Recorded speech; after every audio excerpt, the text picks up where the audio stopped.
Hey there, Trevor here. And in this video, I'm going to show you how to turn off picture-in-picture on YouTube mobile.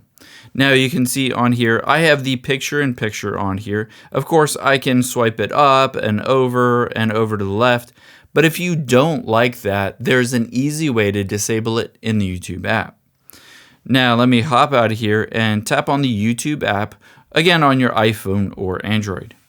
Let me get out of this video. Tap on You at the bottom right.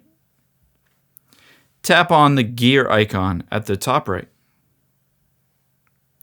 Scroll down. Under Video and Audio Preferences, tap on Playback.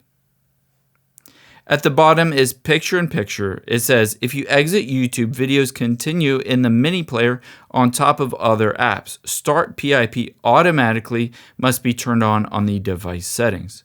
Toggle this off, and now if you hop out of YouTube while watching a video, it will completely close out of it. I hope this helps. If it did, check out this video over to my right. I think you'll really like it. Thanks, guys.